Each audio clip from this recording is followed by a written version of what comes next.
We are live on Substack. I am with James Geary, who is the author of this, The World in a Phrase. As you can see, I have noted, there it is, which is the second edition, James, Yes, right? it is. Yes. So it came out, first edition was when? It came out 20 years ago, believe it or not, 20 years ago Wowza. this month, probably even this week. Okay. Yeah. So, And but was it your first, was it your, I haven't, was it your, the first thing you published, or was this your launch into the literary world? no, I actually published before this, a couple years before, before this, a popular science book called Okay. The Body of Electric.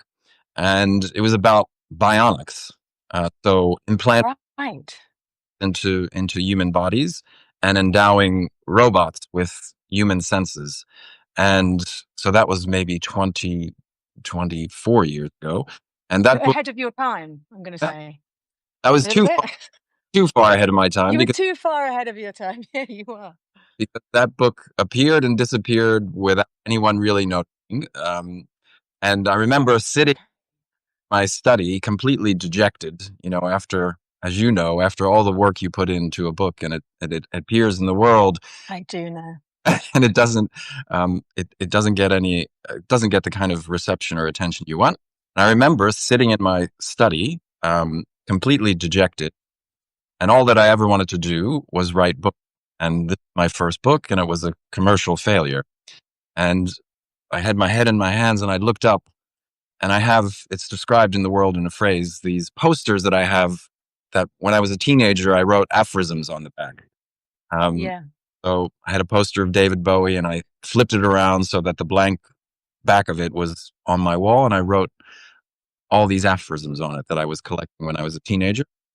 And I looked up and I saw those posters, which still hang on my study wall. And I thought, I'm not going to give up. I'm going to write a history of the aphorisms because that's what I love. And it turns out no one had done that before. And so I did. And that was 20 years ago this month. And so the second edition the book is a chronological history. So it starts in ancient China, 3000 BCE, and goes right up to the present day with street artists and meme makers and people who are using social media to take the aphorism into the future. And the reason I wanted to do a new edition is because when the book first came out, Facebook existed, but Twitter didn't exist, and social media wasn't the dominant force in our lives that it is today. And so I wanted to update with a lot of material like that, and social media and what is and isn't aphoristic on social media. But there are also it's a chronological history, so there's also new aphorisms inserted all across the history. Okay. And more women, presumably, because I did have a moment, I'll admit to you right now, when I was reading it, I was reading along and I was thinking, hang on a minute, where are the women? Yeah, I really did think that. And then luckily I started getting to a moment. And in fact, I'll tell you a funny story. I was sitting in a cafe in London reading it in prep, and there was a girl queuing up to pay her ticket, her coffee. And I saw her notice me and then turn back and then start staring again. I had your book just sitting on the table. And then she came up to me and said, "Oh my God, that book. I loved it so much. I've read it cover to cover." And she wasn't even alive, I think, when it was first published. She was very young, but she obviously had a copy from somewhere. And she was like, "I love that book. It's amazing, fantastic." I said, "Well, I'm going to interview him soon." She was great. And I said, and I was only halfway through at this point, and I said, "But have you noticed the lack of," and I didn't even get to the end of my sentence. She said, "Women." And I said, "Yes." And then as we go along, do you want to speak to that a little bit? Because they do come in eventually, and I have one guess good reason why that is. But do you want to talk about that for a bit? Yeah, thank you for pointing it out. That's okay. It's my job. So the book is a chronological history, and Right. starts 5000 BCE and goes day. And so if you're halfway, or now maybe a third of the way through the book, you will not have encountered a woman, except in the very first page, the preface, the artist Kara Walker, Yeah. she's in the preface. So she's on page 1, and she's best known for her silhouettes, but an installation at the San Francisco Museum of Art currently with these automatons, and one of whom spouts literally spits aphorisms out of its mouth. A little. Wow. Is that show on right now? Yeah, it's an installation. Oh, wish I was there. Years at the San Francisco Museum of Modern Art. So, Oh, wow. so the book opens with a woman, and Yes, it does. but you don't get to the in the history part of it, the chronological, the body book until Madame Stahl, which is 17th, 18th century, when women were coming into their own as authors, and Madame de Stael was a kind of French political theorist, novelist, and great aphorist.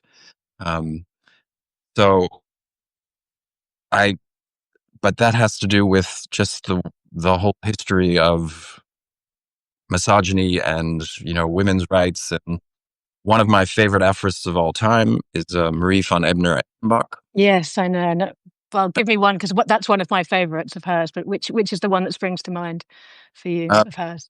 Oh gosh, there's so many. Well, first of all, I'll give you a little background because I think this one really speaks to her story, but I also so agree with it. She was an Austrian countess. She came from a noble lineage. She only wanted to be a writer from the little girl. She wrote plays, and the plays were viciously panned in her when they were performed. And at one point, her husband said to her, I want you to stop writing because the criticism you're getting doesn't reflect well on me. I mean, we can laugh now. We weren't laughing then, but No, yeah. laughing then, but she was incredibly determined, and she went on to continue to write. Her plays never really got a lot of success, but her short stories did, and certainly her aphorisms. And by the time she was in her 70s, which was the beginning of the 20th century, like 10,000 women signed this like laudatory proclamation on her seventh birthday. So women like her have a really, and I think she's one of the best of all time. Yeah. So there's Madame de Stael, there's George Eliot, there's Marie von Ebner-Eschenbach, Emily Dickinson, Jenny Holzer, Barbara Kruger. But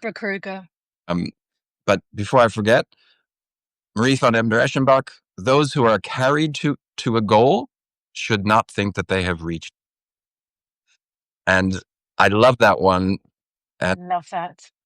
Because it speaks to her like determination and the obstacle she faced as a female writer. Like George Eliot had, her real name is Marianne Evans. She had to have a pseudonym because she couldn't be seen to be editing a magazine or publishing novels, woman.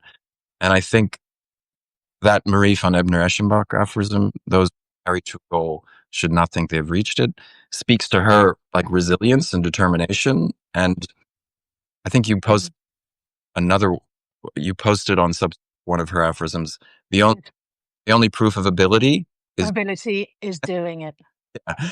So exactly. It's fantastic. And one of the other things I noticed in the difference between the aphorisms, and this is very broad brush, the aphorisms that were produced by women and those of men, and this sort of speaks to a little bit another sort of feeling I had as I was going through it, that often the aphorisms produced by men speak to how to live in this world. Like, this is how you live in this world. Whereas the aphorisms that women produce tend to be, this is my experience of the world and how I bolster myself through it. Yeah. And I think that was one of the other moments I had, loving the book, but just sort of commenting on the men who were producing the aphorisms. A lot of the time as well, I'd be like, oh, really? Another man telling me how to live. I thought to myself. Yeah, we need more. So I didn't agree with all of them, but then, one doesn't have to agree with all of them. And some of them I felt were frankly wrong, but, it felt that sense. And the beautiful thing I felt about the aphorisms and the ability to do it, and we can all do it. We can all produce aphorisms as much as we like, can't we? Oh, yeah. They're for everyone. It's this kind of summing up of what we've learned and how to live. Yeah. Lessons we might give our children. Yeah. I think I would say though that some of George Eliot's aphorisms are about how to live. Like one of her aphorisms is Yes. um, better to spend, I forget the amount of money, um, better to spend $1,000 on your child's education than to, I forget what I hate when I can't remember the last part. I bet, because I bet they're crowding in your brain. I mean, that was the thing I was going to ask you as well. And I'll look up the George Eliot because I'm sure I've got it marked in here. Do you wake up with them? Do you go to sleep with them? Do you dream them? How your relationship? Clearly got a relationship to aphorisms as an entity in themselves. Yeah. Do you want to speak? And I know that's how you met your wife, I think. Is Yeah. that correct? And Yeah. So so tell me about your relationship with aphorisms. Your love affair with aphorisms. I do have an affair with aphorisms, and I first Yeah. them in Reader's Digest magazine in the quotable quotes section, Reader's Digest, and that was when I was 8 years old. So Wow. there were no books per se in my house where when I was a kid growing up, but there was Reader's Digest and Time magazine, and those were the things I could read. And I ended up working for Time magazine, and I discovered aphorisms in Reader's Digest. The first one I remember ever reading when I was 8 is the difference between a rut and a grave is the depth. I love that. Hang on, let's just pause. Let's just pause for a minute. The brilliance of that. It's so, for me, because it comes very early in the book, that one. So it really struck me. And I thought, because we will go through the definition of what an aphorism is. And for me, in a way, that one summed up. It's so perfectly encapsulates what an aphorism. Can you just say it again so everybody hears it super clear? Yeah. The difference between a rut and a grave is the depth. And that, I love that. And when I was 8 years, I love that. I had no idea what that meant. And of course, Right. years old, I had no idea what an aphorism was. But No. there was something, I knew that there was something special. And it was like a puzzle. And really good aphorisms are like a puzzle. And you said earlier, you don't have to, you don't agree with them and you think some are wrong. And that's the exception of aphorisms. They provoke thought. They provoke, they're provocative in a good, they make confront something. They make you consider something. They activate your critical thinking skills. And if you think it's wrong, then it prompts a reaction. And if you think it's right, it also prompts a reaction. So, and that one in particular, for me, that was many decades ago that I first read that.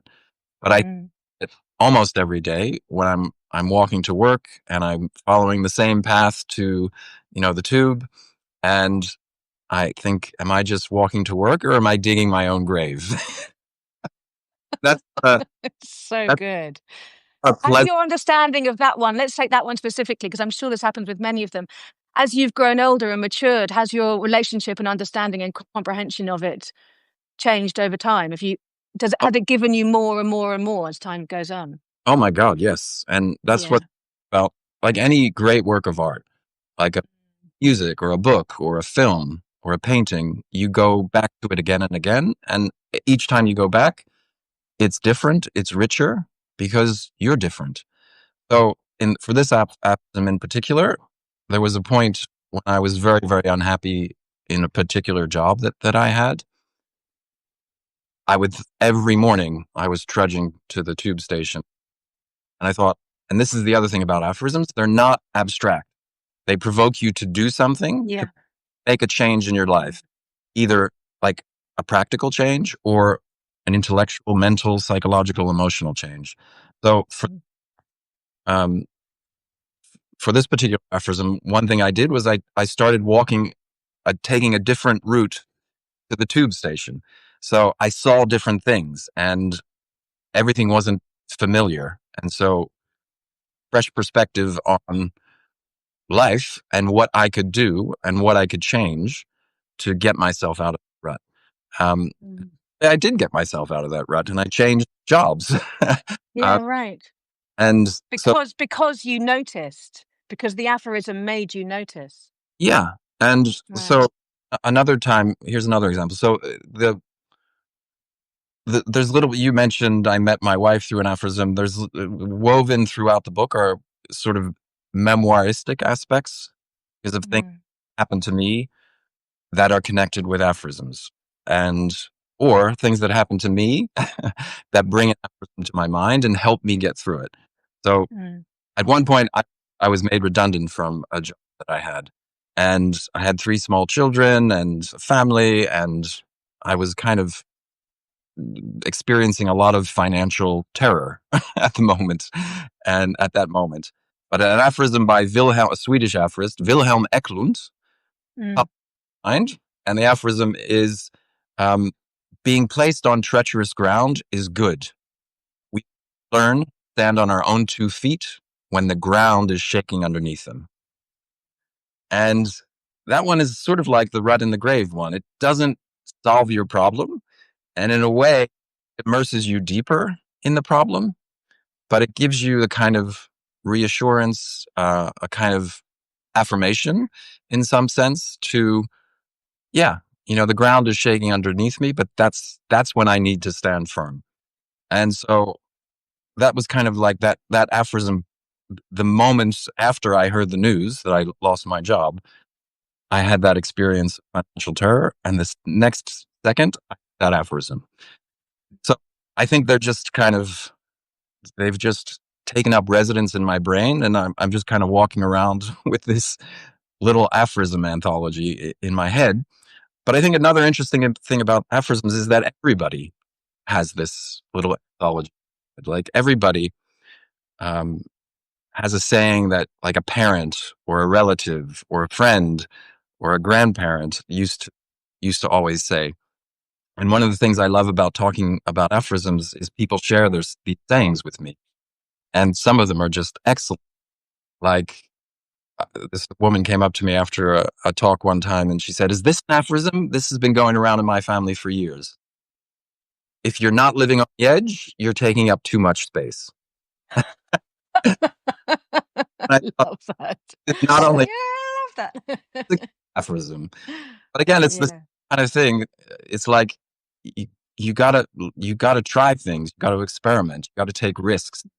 Otherwise, you're in a rut. And if you're in that rut long enough and keep digging it, it becomes a grave. Yeah, it strikes me those particularly, but certain. I mean, a lot of them, they're like reality checks. They kind of wake you up. As you say, they don't solve the problem, but they bring you smack bang into the present and make you really see it. Yeah. Without judgment. So there's no sense, right? So there's no sense that if you are digging your grave rather than or caught in a rut, it's not your fault. It's just the message is just notice it. Yeah, but it could be your fault. Right. It could be your fault. Sure. And if it is your fault, but that's for you. That's for you to say, rather than because the aphorism doesn't tell you that. The aphorism doesn't tell you that. No, the aphorism just confronts you with the situation. That's what I was saying. Like, you can disagree, but by being confronted with the situation, you're forced to reckon with it. So there's a great example of Samuel, and this is a good point about there are contradictory aphorisms for the same thing. I noticed. Every aphorism, you could cite an aphorism that said the exact opposite. Both are true, but both are kind of pertain depending on the situation you're in. So Samuel Johnson, one of his most famous is, "Patriotism is the last refuge of a scoundrel." Right. I've pinned that one. Exactly. That's used today in the news. But Pierce, about a century later, Ambrose Pierce, an American aphorism, he disagreed with Dr. Johnson, and he said patriotism is the first refuge of a scoundrel. And so they're contrary aphorism, but they're both true at the same time. And being confronted with it makes you think, like, do I agree with that? Or patriotism has nothing to do with being a scoundrel. So you're absolutely right. It doesn't answer the question, and it's not accusatory, but it helps kind of orient you towards a possible solution, or at least an awareness of, hey, I am in a rut and I should do something.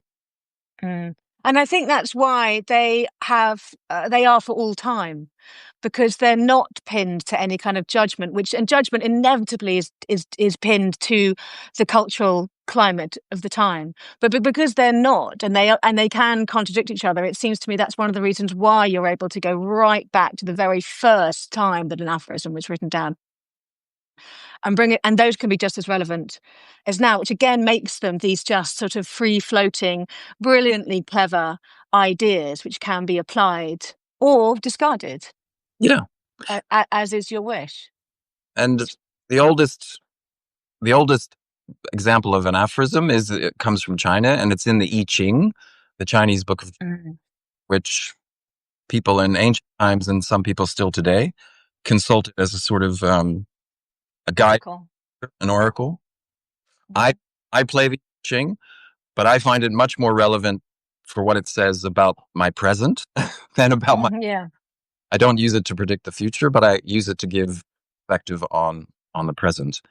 And the I Ching is essentially a collection of aphorisms that are all organized in different scenarios that we all encounter in our life: arrival, departure, life, death, growth, decay. And that's what aphorisms speak to. And and aphorisms existed before written literature as well. And the Buddha, Jesus, Muhammad, they were all aphorists. Buddha's one of my favorite from the Buddha is be lamps unto yourselves. And that is it's so short. And the aphorisms are short is because you want them to be easy to remember. And something like that. Makes me now want to look for that very early one. Is it called, it's like something like the shortest, shortest prayer penetrates heaven. Yes. That's from a late medieval kind of guide to how to live as a monk. Yeah. Cloud of Unknowing. And a lovely little book. And it's relevant for even people who don't want to live as a monk, because there's lots of really timeless wisdom in it.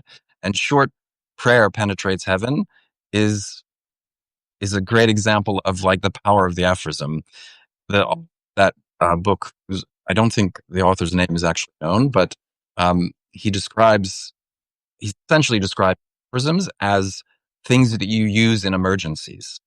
And he said, when there's an emergency, when there's a fire, you don't lecture about the combustible nature of books or wood or, plastic. You shout fire. Right. That's what aphorisms are for. I'm walking down the street, wondering if I'm in a rut or digging my own grave. And that's an emergency. That's an essential emergency. And that's when the aphorisms occur.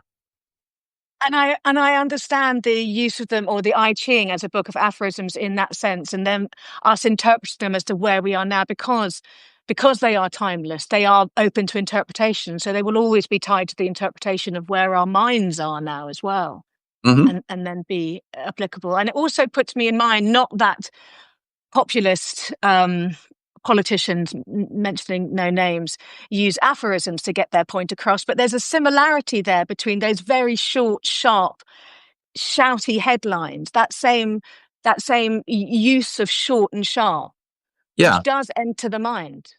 Exactly. And impact. And that's a great point.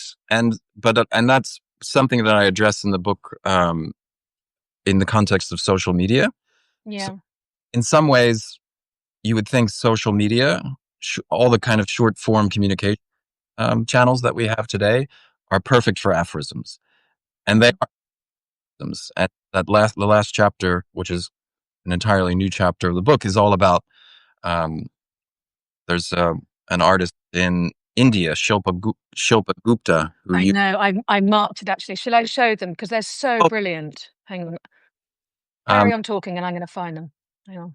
And Karen Davies, who's in the UK, who are using social media to share their work and their aphorisms. But I'm looking at these ones. These are. Oh, that's Yeah, brilliant. So brilliant. Carry on. Talk about him in a second. But yes, social media is great for aphorisms, but just that short, the hot take, the rage post, Those are anti-aphorisms. Yeah, they're the sort of bastardization of the pure form, aren't they?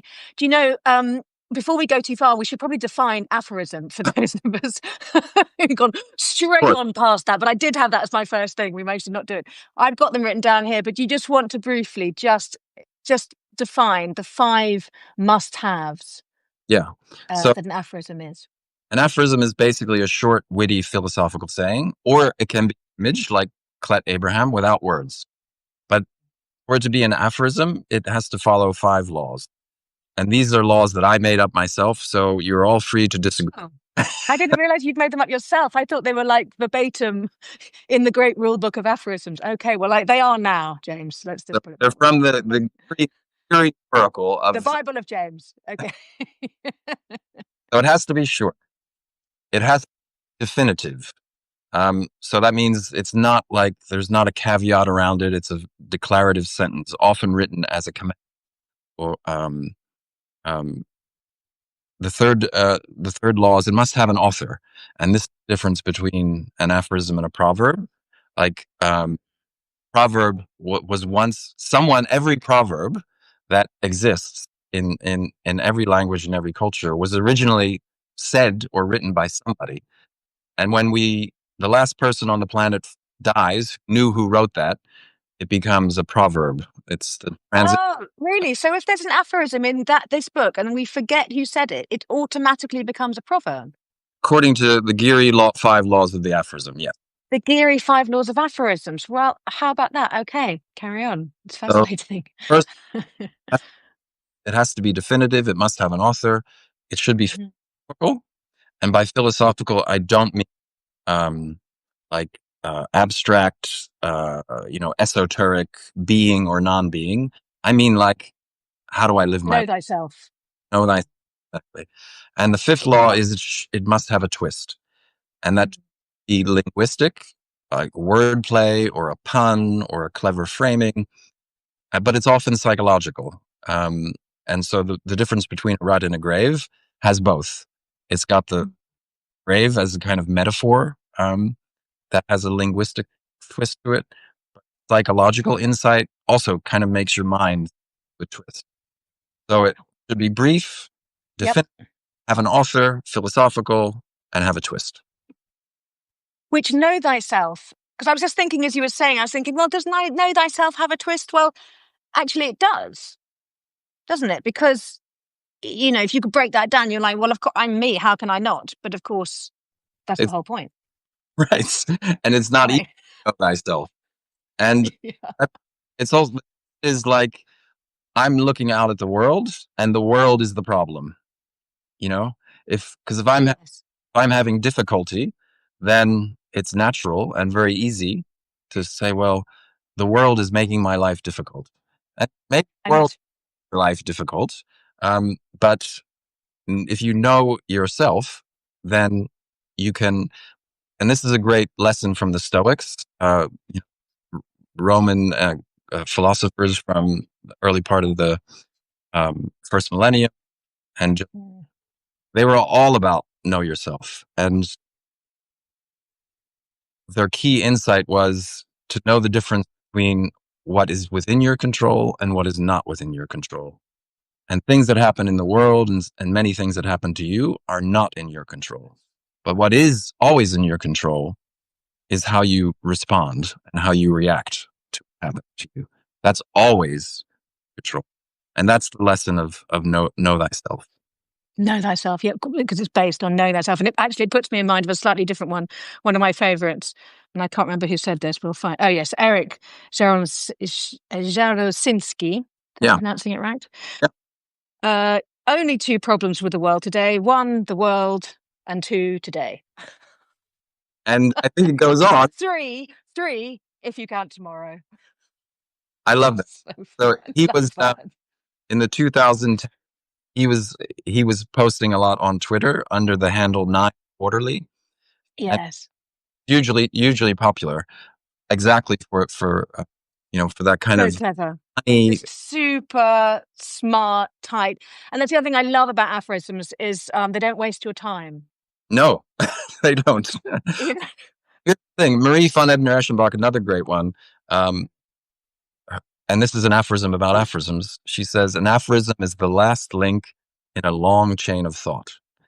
And Yes. that's another difference between like social media posts and aphorisms. Social media post is meant and designed explicitly to create a knee-jerk kind of reaction. Mm. And is designed explicitly to create a jolt, Pause.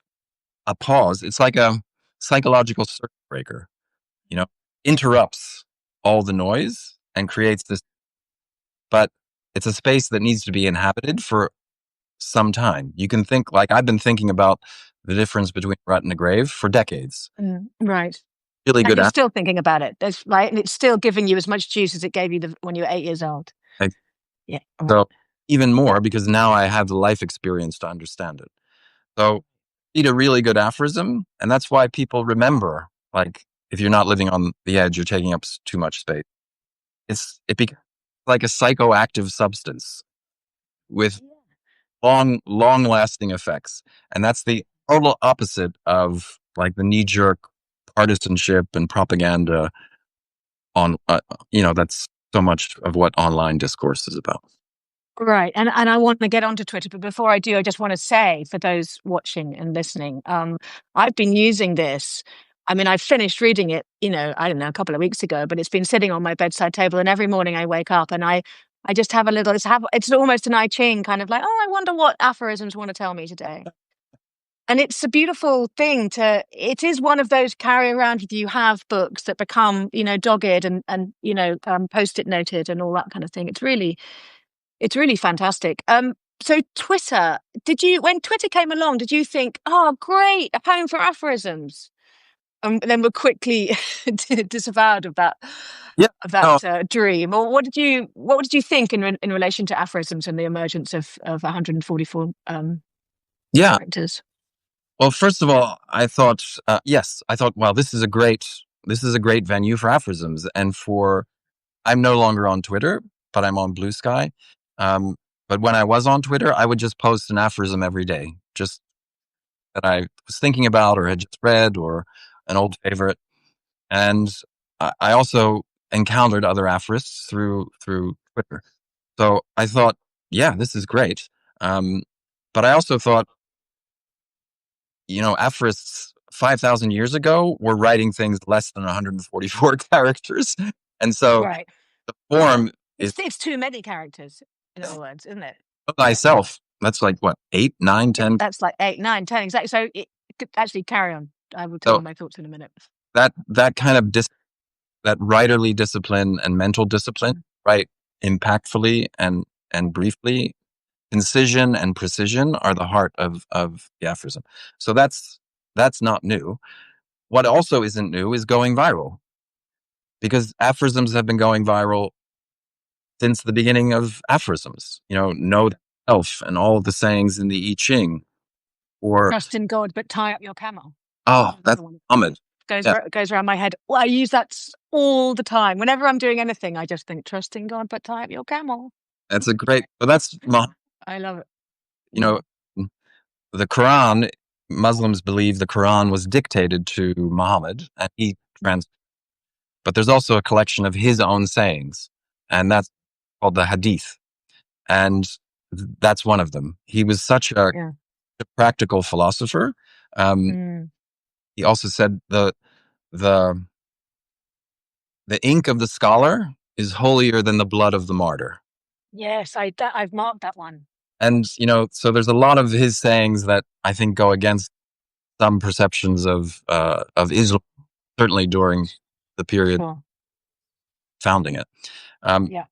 Anyway, so the virality of aphorisms has always existed. And we were talking about before, because they're short, because they have that twist, sometimes they rhyme, it's easy to remember. And the virality, gets passed on from person to person orally before there was writing. So yes, social media is a great venue for aphorisms, but it's a great venue for toxicity as well. But it doesn't change the dynamic of how aphorisms are created or what their function is, except in the case that you showed, Colette Abraham, who's a a French street artist who lives in Florence, Italy, and he doesn't use words at all. And so, again, part of what I discovered when social media came around was that actually you don't need words to make an aphorism at all. You can do it with imagery. And Okay, this is such news to me. Is he in here? Shall I try and find one of his? yeah, Have you got one of his? that's the picture you showed. But that's the ones I showed. Okay, I'm going to show those again. Let me just find them So the because I was so. Carry on. one that you showed is the "Do Not Enter" sign. What is Let's see if I'm gonna hold it up here. yeah. So So you it's can see it. a round red circle with that white rectangular bar in it. And what Klett does, And also these very oh, beautiful that is so beautiful. because he has rules. Carry on. He has rules for his, doesn't he? He does. So Aphoristic rules. Yeah. he does a twist with the image. So he takes the Mm. sign, and one of his rules is I can't change the meaning of the street sign, but he lays a sticker over it that adds a twist to it. So the one that you showed is a person being squeezed between those the two white bars that do not enter, and Yeah. then that shows black stick figures crawling into the white rectangle and like helping each other up to crawl into it. So of course Or the warning sign has this. that's a beautiful image of yield with Beautiful plastic. yield. So, Yeah. but the stick figures climbing in to the do not enter sign is a very witty twist on the whole immigration debate in Europe. It's super contentious. Who is allowed to enter and who is not allowed? That the philosophical question. Klett Abraham addresses it aphoristically without any words whatsoever by giving the image a twist. And I think that is new. And I met Karen Davies, who's a UK artist who and during COVID, she was stuck in her apartment going crazy, and she started writing Post-it notes to herself just to kind of keep sane. And then she started on Instagram, and they're lovely little like my studio. I think one of them, I'm paraphrasing, my studio, I've got him here. or my studio is everywhere I am. And that, also knowing the context of that in COVID, is also really inspiring. I'm stuck here in this little apartment. Yeah, here we go. Everywhere I am is in my studio. There it is. Yeah, I think that's so beautiful. And it just kind of shows like I can be creative under any circumstances in any place. And it's, again, a kind of self-affirming way to think about whatever kind of restrictions you may be feeling at the moment. And it's, she's an artist, so she's talking about creativity, but it can be any kind of, creativity, intellectual creativity. Yeah, right. Because to go back to the Klett Abraham again, just to remind everyone, it's the signs, and I'm kind of obsessed with them. They're again, for me, they fulfill the code of aphorism, because at first glance they won't cause an accident. You could just drive straight on past and you won't even notice, which is exactly the same with the perfect aphorism, that you can read it and not even, you can drive straight on past, can't you? But if you stop and look, it's like, and then it's loaded with meaning. Like the longer you look at exactly that, for instance, the commentary on immigration, that might not dawn on a person until they've looked at that sign 3 or 4 times, maybe 50 times, or it just might be the right moment when it suddenly go, and they're let into the next door of the meaning of that aphorism, of that pictorial aphorism. You're exactly There's right. such depth to them. Yeah. That's like they make you look twice. They make aphorisms look twice. And think 3 times. Hopefully. Or 5 times. 20. Is Banksy an aphoristic artist? Oh, yeah. He's so I also wrote this anthology. Geary's got great aphorists. Oh, great. Is that coming out as a companion, or that's already out? No, that has already appeared. Okay. I'm working on a new edition of this as well. But Banksy is in this book, and he's a great a visual, textual aphorist. But I just thought, can I quickly share one that just popped into my head?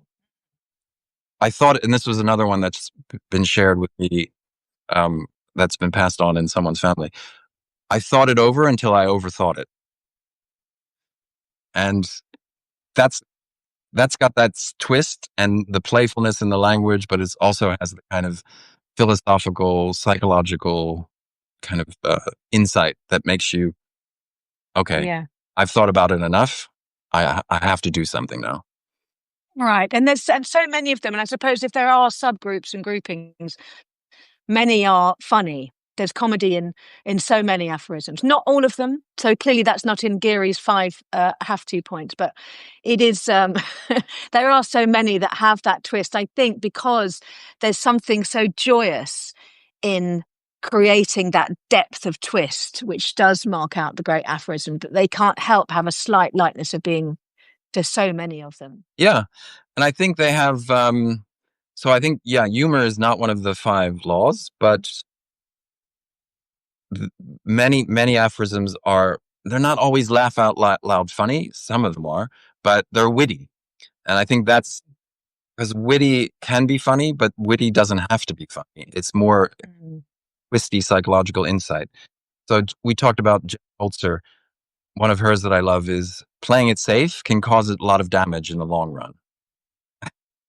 And that's kind of funny because it reverses your expectations. It's sort of aphorisms in some respects are like jokes. And in some like jokes shorn of everything except the punchline. You only get the punch. There's another one, a Russian actress from the 1930s and 40s, Faina Ranovskaya. And she was just like a spontaneous aphorism. She was not a writer. She was an actress. But she said, baldness is the gradual transformation of the head into an ass. First in I just read that one before we came on air. It really made me laugh. That's so funny. But it's serious humor. And aphorisms that come out of like Russia and Central Europe have this kind of dark humor, especially about issues obviously because of the history of that part of Europe. There's a contemporary Polish aphorist. Her name is Ursula Zabora. And one of my favorites from her is, if the future had known what lay ahead, it would never have arrived. And that makes my heart hurt. So it puts in mind and I hope you'll tell me you said this, the only way to carry the weight of the world is on your knees. Oh yeah, that's a Colombian philosopher. I forget his first name, but his last name is Gomez David. And he was a devout Catholic, and a kind of philosopher who he was sort of independently wealthy, and he didn't have to work for a living. And so he just read and wrote these wonderful aphorisms. And there's one more, if I can quickly look it up, that I want to do, because I want to find some of the political ones. Him. But we'll both look up. Where is he now? The thing about the humor of aphorisms, though, the dark humor is sort of like, I can't find him when I need him. Anyway, it's sort of like the way that some people say aphorisms are pessimistic, and because there's lots of cynicism, a lot of aphorisms come across cynical, like famous French aphorist La Rochefoucauld, 17th century French aphorist. He's very witty, very funny, but very kind of sarcastic about human nature. And one of his is, how is it that we can remember every detail of what's happened to us, but not how many times we've told it to the same person? Classic. It's kind really clever. Kind of a little bit dark, but I think it's also funny. And it's funny. Part of the way to kind of get a message, and this is like true of public speakers, you're at a lecture and of course the person stands up, starts talking. What's the first thing they do? They tell a little joke, or they try and make you laugh. And humor kind of you up. It opens your mind, your heart, makes you a little bit more receptive, hopefully, to the message, and makes the unpleasant realization of human nature go down a little bit easier in the case of La Rochefoucauld. But I also think of the pessimism of aphorisms is kind of inverted optimism. Like Paul Valéry, another French aphorist, great poet, one of his aphorisms is optimists write badly. Oh, hang on. So they're going optimists write bad. Is that what? That's brilliant. Is that in the book? I think I missed that one. That's so good. That's in the book. Optimists write bad. That's hilarious. I'm gonna have that written on my grave. I'm gonna write it down. You can disagree with that one, but this is also the difference. No, but it's clever. It's super clever. But it's also the difference between an aphorism and a greeting card. Like a greeting is just like, hey, yippee, hooray, everything's great, you're wonderful. They're one-dimensional, right? Whereas aphorisms are at least 3, 5, 10. There's so many layers. Yes, there's so many layers. Corners. And so I think of that kind of pessimism as this kind of inverted optimism.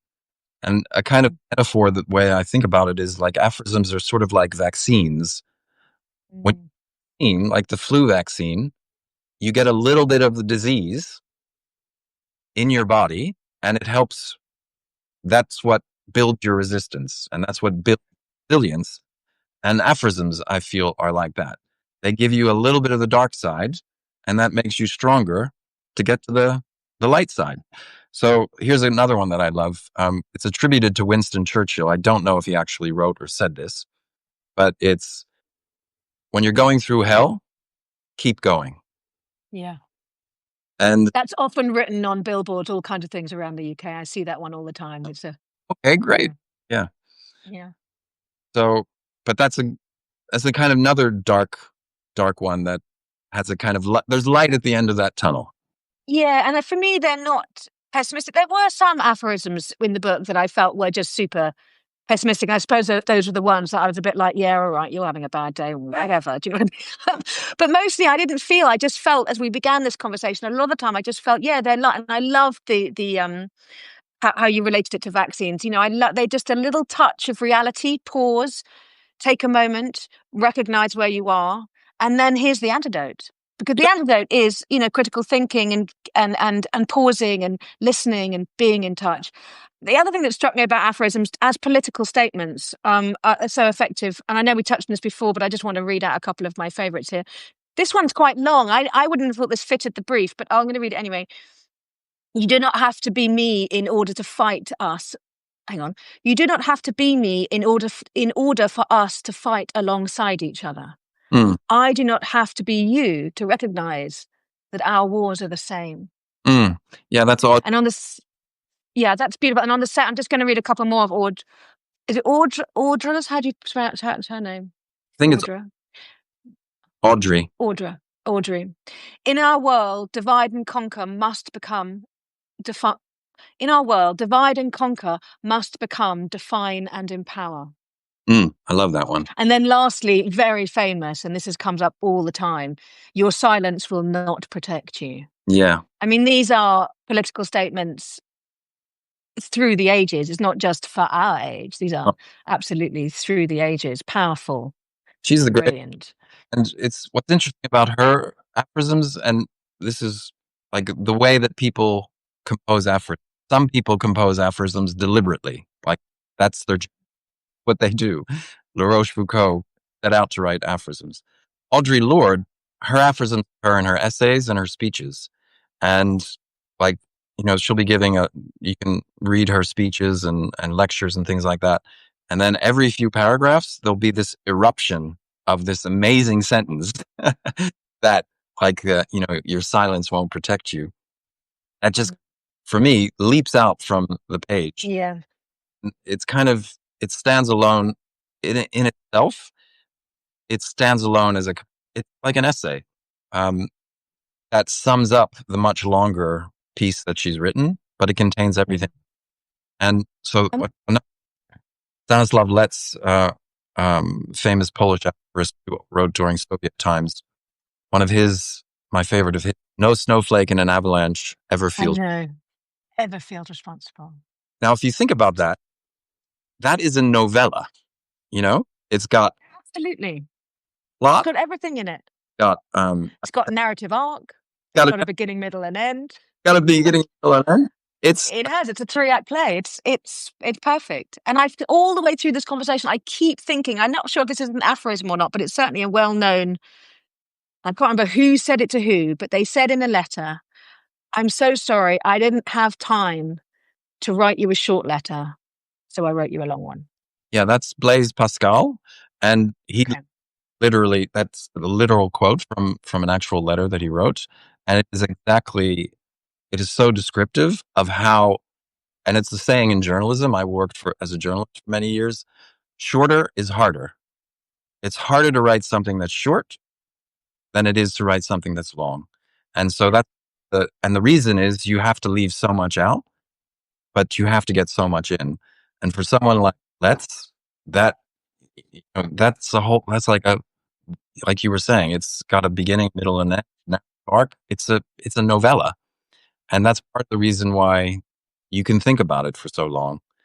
And the other thing about that Lex saying is it's 100% metaphorical. If you literally, it's nonsense. It's absurd. Mm-hmm. But our brains are kind of metaphor making and metaphor understanding machines. When you read or hear "no snowflake in an avalanche ever feel responsible," you immediately think groupthink. We understand My workplace, completely. or the Soviet, or government, or my community. What happens when everybody starts thinking the same thing? Nobody feels secure enough to agree.